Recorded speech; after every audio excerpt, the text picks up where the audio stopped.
Halo, assalamualaikum warahmatullahi wabarakatuh. Ketemu lagi dengan saya Dewi Wongdeso. Tetap di channel yang sama, channel yang membahas tentang bagaimana sih caranya agar kita bisa mendaftar sebagai calon TKW ke Singapura. Terus apa saja yang dilakukan mbak-mbak TKW di sini atau dikerjakan di sini, ngapain aja. Terus apa saja data-data yang harus kita persiapkan untuk bisa mendaftar sebagai calon TKW khususnya ke Singapura.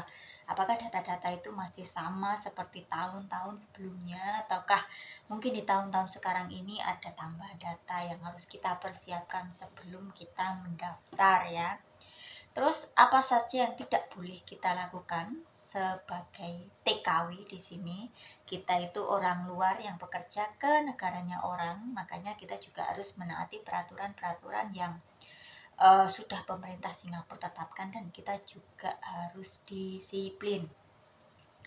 Terus apa saja hak-hak kita sebagai pembantu yang bekerja di sini. Jadi ada yang boleh, ada yang tidak, ada hak, ada kewajiban juga. Nah, di video kali ini saya akan sharing sedikit tentang persyaratan untuk bisa masuk ke Singapura, untuk bisa menjadi calon TKW, untuk bisa mendaftar ya. Jadi persyaratan-persyaratan ini juga harus dipenuhi kita sebelum kita mendaftar. Jadi yang pertama adalah KK atau kartu keluarga. Terus yang kedua KTP kita ya. Nah, terus ijazah terakhir. Ijazah terakhir ini boleh SMP atau SMA terserah ya. Mungkin kalau nggak punya SMA ya boleh SMP juga masalah. Terus akte kelahiran kita itu juga dipersiapkan untuk persyaratan sebagai calon TKW. Nah, setelah semua datanya itu lengkap, setelah kita sodorkan ke agensi, biasanya akan menyusul itu untuk medikal. Jadi untuk cek kesehatan, mulai dari darah, tinggi badan, berat badan, dari ronsen juga, terus kencing juga, semuanya dicek itu, tetapi setelah kita mendaftar ya. Jadi medikal itu adalah akhir dari persyaratan kita. Nah, untuk semuanya juga pastikan kita punya data asli sama data fotokopi. Jadi kita itu harus persiapan dulu. Kita punya fotokopinya, punya data aslinya supaya tidak memakan waktu, nggak ribet nanti kalau ditanyakan, oh harus ada fotokopinya. Jadi kita sudah punya. Dan juga pastikan semua nama, semua huruf per huruf di KK, KTP, terus akte, terus semuanya itu lengkap sama dan tanggalnya juga ya. Kadang ada oh namanya ini sama ini beda, oh hurufnya ini salah gitu. Jadi pastikan semuanya itu namanya, tanggalnya dengan huruf yang sama, semuanya sama data. Jadi supaya nanti takutnya nanti kalau oh di kakaknya namanya ini, tanggal lahirnya sekian, oh ini nggak sama sama kakak atau sama aktenya, jadi nanti akan merubah. Jadi pastikan semuanya sama, semuanya clear supaya kita tidak memakan waktu untuk untuk memperbaiki, karena kan memperbaiki itu juga membutuhkan waktu yang cukup lama gitu dengan proses-proses yang sangat panjang.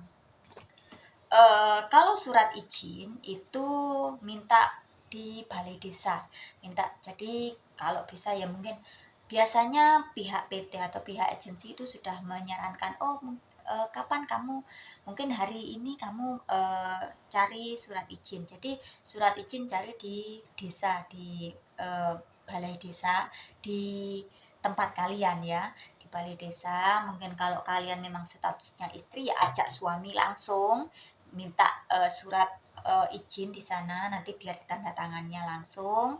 Terus kalau kamu belum menikah atau janda. Kalau janda itu kan berarti kembali lagi ke orang tuanya ya, entah itu bawa ayahnya atau bawa ibunya, jadi bawa ke balai desa, tergantung dari status kamu itu istri, sebagai istri apa sebagai anak.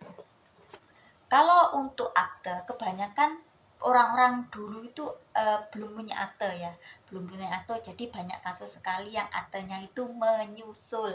Jadi sebaiknya sebelum daftar ya, saran saya untuk membuat akte dulu ke Dispenduk ya. Jadi di daerah kalian langsung aja ke Dispenduk itu supaya lebih cepatnya. Mungkin prosesnya 2 atau sampai 1 bulan lah, bisa langsung jadi dispenduknya. Tapi bukan dispenduknya, aktenya, mengurus langsung di dispenduk. Kalau di balai desa bisa, tetapi kadang memakan waktu yang lumayan lama juga. Nah, jadi kalau data-datanya itu semua lengkap, semua beres, kalau mau daftar kan enak. Jadi enggak kita itu dibawa ke sana, dibawa. Mungkin kita itu dibawa cuma ya untuk medikal. Kita biasanya dibawa ke tempat medikal atau ke rumah sakit yang memang menyediakan untuk fasilitasnya untuk buat medikal calon TKW. Atau mungkin kita itu dibawa ke tempat untuk pembuatan paspor, biasanya di tempat seperti itulah kita itu dibawa seperti. Jadi tetapi kalau ini untuk yang prosesnya PT ya, atau yang belum punya paspor lah, belum pernah, atau untuk non lah. Tetapi kalau untuk yang calling visa, artinya calling visa itu kebanyakan kan sudah X ya, sudah pernah ke Singapura atau sudah pernah ke luar negeri sebelumnya.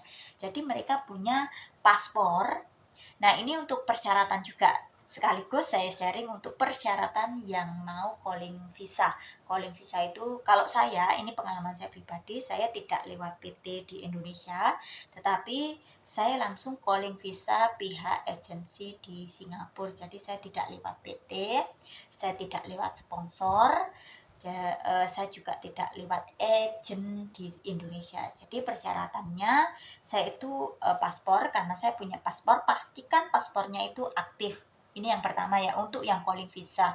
Terus yang kedua itu KTP kita, KTP, terus surat keterangan vaksin. Entah itu mungkin dulu pernah vaksinnya di Singapura. Kalau saya yang saya sodorkan adalah surat vaksin di Singapura, karena waktu itu saya vaksin COVID loh.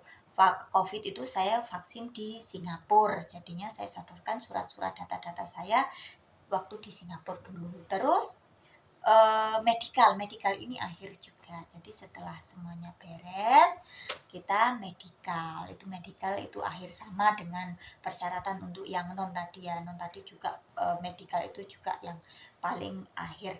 Nah, kalau untuk yang calling visa ini tidak perlu minta surat izin keluarga ataupun surat izin suami ataupun surat izin orang tua. Jadi tinggal persyaratannya ada 4 itu tadi lah.